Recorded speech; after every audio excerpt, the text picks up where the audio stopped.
What is up, YouTube? Dots Gaming here, and today I'm bringing you guys my Stamina Templar PvP build, the Paladin, for the Elder Scrolls Online Murkmire patch.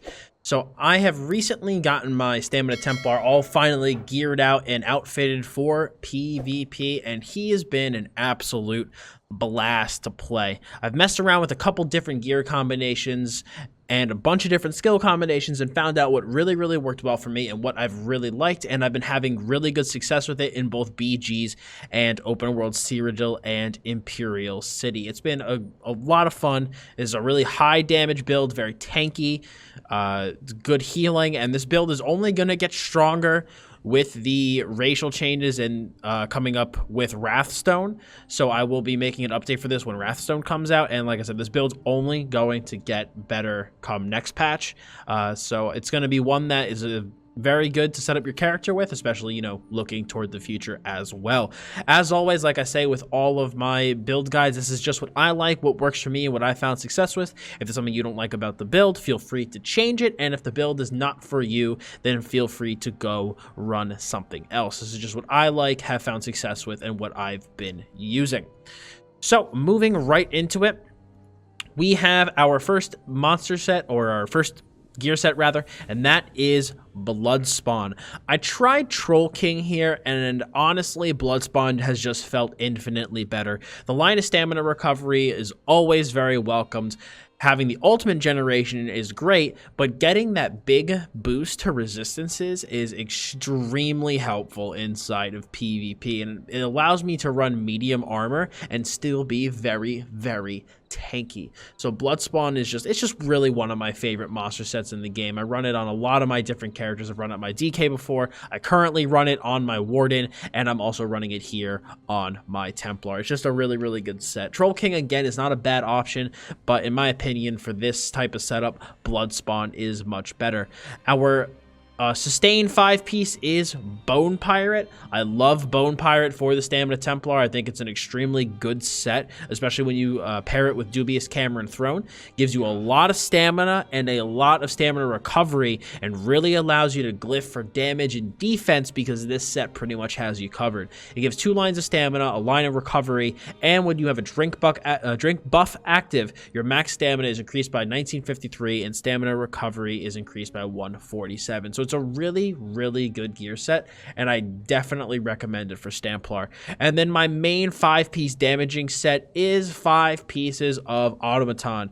We have a line of weapon critical, a line of max stam, a line of weapon damage, and then we get 386 weapon damage tapped right on to our physical damage abilities. This is incredibly strong for Stamina Templar, especially with how much of our skills, basically all of them, count as physical damage. This is basically just a boost to our offense across the board. I'm choosing to run this over Ravager just because this has a 100% uptime. It's always there for when I need it. I don't have to rely on a proc. Ravager is very easy to proc on a Stamplar though, so if you do want to run Ravager, I'd recommend running Bone Pirate on the body and then run Ravager, Jewelry, and Weapons. But I chose to go the Automaton Bone Pirate route. I really liked the way the stats broke down, and it's been working very well for me.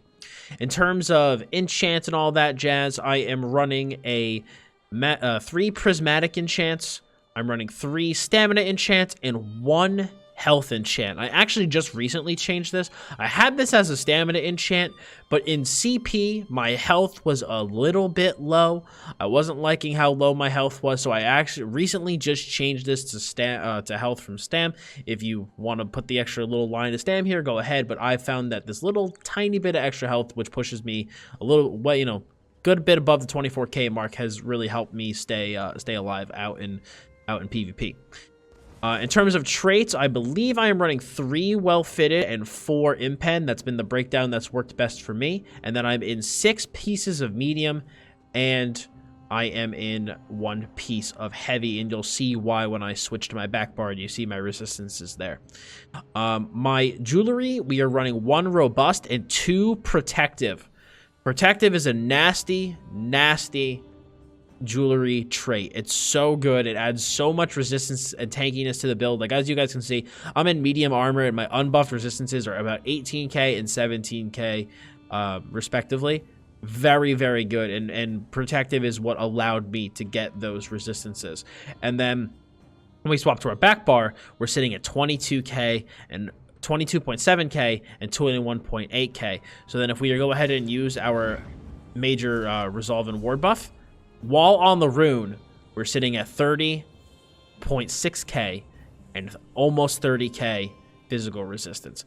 So then with Bloodspawn proc, we'll be at like, you know, around 36, 37k, and then we will be at about 35k for physical resistance. I know some people are going to be like, well, you know, you're way over cap. What are you doing? Don't forget, penetration is a thing. So you will be most likely penetrated down to resist cap, but you are going to be extremely tanky on this back bar SMB. And the good thing is that moving into next patch with Nord getting a whole ton of resistances put into their passives, you will most likely be able to retrait one, if not both of these protective pieces to either robust or infused, which will just up the damage of this build even more while keeping the tankiness exactly where it is, which is extremely nice. So that is just run protective for now, but looking towards next patch, I most likely will be changing one or both of these to either infused or robust. I'm just gonna have to kind of see what I'm feeling when the time comes. In terms of like my weapons and stuff, I'm running a Nirnhoned Maul on the front bar. Maul is extremely important for this build for penetration. It is like my only source of penetration really besides CP, so you have to run them all. Sword and axe, in my opinion, are really not optional for this setup. You must run them all. And then we also have, just like I said, a one-handed shield on the back bar, and I went full defending reinforced. Like I said, I just want maximum defense on this back bar, so I went with that. We went with an increased weapon and spell damage enchant on the front bar to even give us more damage, and then the back bar we have an absorb stamina enchant, which doesn't really get procced all that often, if often at all. And then we have a stamina enchant on our back bar shield. In terms of our skills, for the 2H bar, I am running Stampede. I like running a gap closer. I know a lot of people don't, but for me, I've been really enjoying the gap closer. It's been helps the Stamplar's mobility a lot, in my opinion. And I choose to go Stampede over Crit Rush because that snare is just absolutely nasty. And then if you combine it with all the other snares that we have in our kit, we're able to keep someone slowed very well. Of course, we are running Biting Jabs, which is our main spammable. It's a channel, so we deal damage over time. And then the Final Strike reduces enemy's movement speed by 70% for 2 seconds. And then we also gain Major Savagery from this skill, which will boost our weapon critical by quite a lot. My main CC, as well as my opening to my burst combo, is Dizzying Swing. I have been really much enjoying the whole Dizzying Swing reverse slice combo as opposed to Piercing Javelin and Power of the Light. I've been enjoying it a lot more. If you do not like Dizzying Swing and reverse slice, just simply put the Stamina Morph of Javelin onto your bar, as well as Power of the Light, and that will also be very effective. But I honestly have really been enjoying Dizzying Swing. I know some people talk about that they really struggle to land on dizzying, but I've actually been having like a relatively good time doing it. It's been really fun. I haven't been having too much trouble landing it, even against people who I know are pretty skilled players. I've been able to sneak it in and work it in quite at good moments, and I've been enjoying the skill a lot personally. I've been really liking it. But again, you know, if you're finding that you're missing it, or people are just like dodging it and blocking it, you're just never getting it off, then in that case, I would definitely go with Javelin here. But like I said, I've been enjoying Dizzying, especially because Dizzying has a lot of burst in the skill. You know, you see 15k unbuffed tooltip, and then if you combine that with our ultimate, so you Dizzy into Dawnbreaker, you're going to hit someone super hard, especially if you have that Major Savagery procced.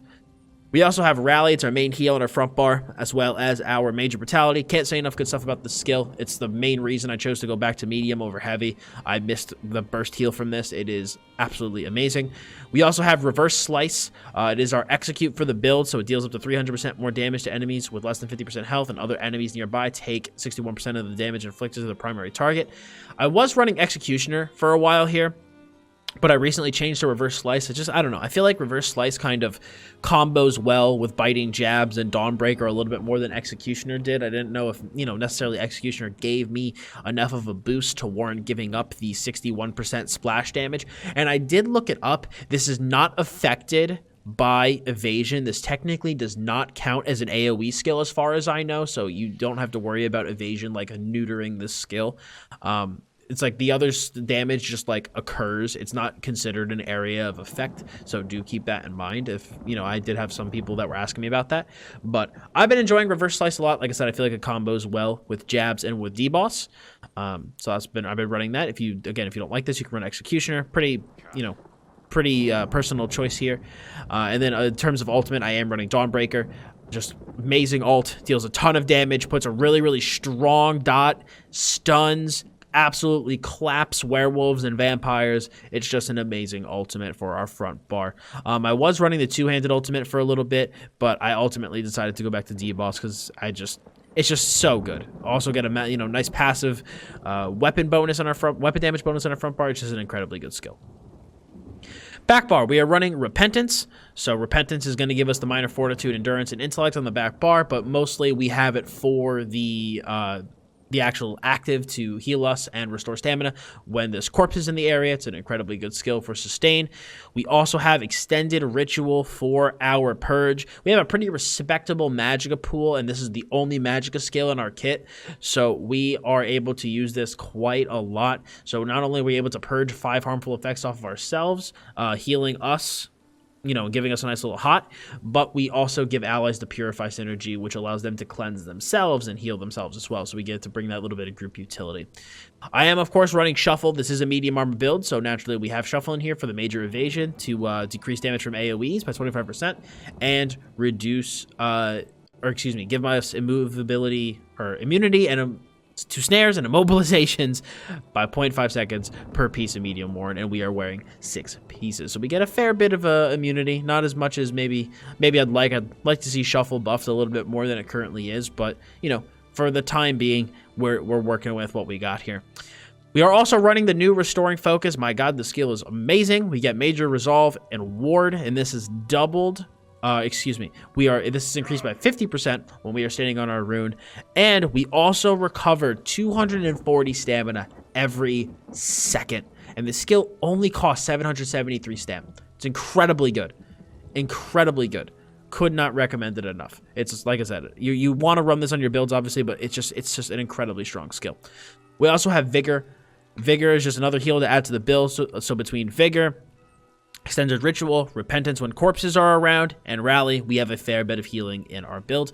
And then our back bar defensive ultimate is Remembrance, so we get major protection while we cast this, and it heals us and allies around us. So if you're right about to die, you just pop a Remembrance, and that'll temporarily save you, and hopefully you'll be able to dodge roll, cleanse, you shuffle, and be able to escape from anybody who might be chasing you.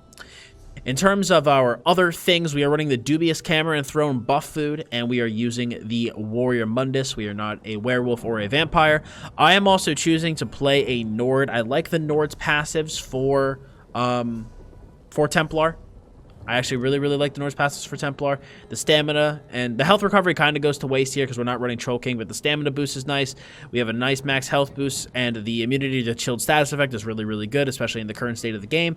And we have a 6% damage reduction, and come next patch, being a Nord is going to be even better with the new resistance passes we're getting. The extra ultimate gen we're getting is going to combo super well with Bloodspawn. So Nord is going to be, like I said, amazing for Stamplar next patch. So this build is only going to get stronger. In terms of our stats, we are sitting at 11.5k maximum magicka. In PvP, we are sitting at about 24.5k max health, and we are almost at 34k max stam. We have 514 magicka recovery, only 383 health recovery, and 1680 stamina recovery. Stamina recovery is nice and high on this because of Bone Pirate. I have all of these as weapon damage too, but just with running Bone Pirate and running Dubious, we are able to get a really nice stamina recovery, so you can sustain super well in this build, which is something that Templars are not normally known for. We also have 3-3-5 weapon damage, not including Automaton. So our weapon damage pool on this build is absolutely massive, which is very nice. So we have like an unbuffed effective weapon damage of 3735. It's incredible. It's super good. Our unbuffed weapon critical is 31.6%, which is only going to go up when we have our major savagery procced. And I already went over the resistances a little bit earlier, and we're sitting at a crit resist of 2339. And yeah, like I said, Warrior Mundus. In terms of champion points, remember, champion points are not a one-size-fits-all solution. This is just what I like and what I have chosen to run. We have 61 points into Master at Arms, 61 points into Thaumaturge, because this affects jabs, while this affects our burst combo. So I kind of wanted to go equally split between those two. 48 into Precise Strikes, 44 into Piercing. We need more pen. The Maul... While it gives us a nice bit of pen, we need more, so I go pretty heavy into Piercing. 56 into Mighty. I go 61 into Ironclad, 57 into Resistant, 18 into Medium Armor Focus because of, you know, Elder Stam Online, or one Stam Riel, whatever you want to say. 48 into Thick Skin, 43 into Hardy and Elemental Defender. We also have 56 into Warlord, 13 into Sprinter, 64 into Mooncalf, 37 into Tenacity for when we do need to heavy attack, 66 into Tumbling, and 34 into Shadow War, just so that, you know, God forbid I do have to block my back bar, my block, or it doesn't get absolutely shredded, and because we already have the Sword and Board passes, we do get a fair bit of block cost reduction. In terms of like a general rotation and how to play, obviously you guys got to remember that PvP is completely dynamic, so what you're going to need to do is going to depend on the situation. But the big thing that you need to do is maintain your rune, maintain shuffle, and maintain rally at all times. That's going to be incredibly important for not only your offense, but your defense. And the offense on this build is pretty simple. You walk up to someone and you start jabbing them. You start jabbing them. And then when you want to do some burst, you hit them with a dizzying swing, okay? And then you can keep jabbing them. And then you can go for reverse slice if you want to start to execute them. Or if you want to go for a really, really big burst. Okay, assuming you have all your buffs up. You're going to want to do jabs, into dizzying swing, into Dawnbreaker, into reverse slice if they're not already dead. That combo is incredibly strong, incredibly potent, and it will deal a lot of damage. Also, use your gap closer if you need to close the gap on somebody. Use Repentance if there's corpses around. Defensively, if you need to run away, you're going to obviously want to refresh rally. You're going to want to cleanse yourself, you know, dodge roll, vigor. And if you are snared or immobilized, just use shuffle. Pretty straightforward, honestly, in terms of when and how to use the skills. Oh, I just realized I didn't go over the potion. In terms of potion, you're going to want to run speed pots. You're going to want to run the Unstoppable Major Expedition Stamina Restoration speed pots. I have found these to be very, very good for this type of build, especially because we do not have the bow to provide us Major Expedition, so I still get my Major Expedition from my potions. But yeah, as you can see, all the skills really kind of fit in well. They all have their purpose, and the build, in my opinion, is relatively straightforward to play. It's really not like an overly complex skill setup. It works very, very well. It's very effective. I think the thing that's going to probably take you guys the most practice is being able to land Dizzying Swing. I know for some people, like myself, I don't really have too much trouble landing it. But there, you know, I know some people who just, they don't like dizzying because they have a lot of trouble landing it. So that might take a little bit of practice. Again, I really love the dizzying reverse slice combo, but if you're running it, you're like, Dots, this is absolutely terrible. I don't like this. Feel free to put on Binding Javelin as well as Power of the Light back onto your bar, and you can run that instead. But I'm telling you, give the dizzy reverse slice a nice honest try, and I really think you guys will enjoy it. But that's what I've been running on my Stamplar. That's what I've been liking and what works for me. And this build is only going to get stronger in the upcoming patch. So I hope you guys like this setup and enjoy it. If you guys have any questions about it, any comments, please leave a comment below. If you guys like the build and like the setup, I would appreciate it if you left a like.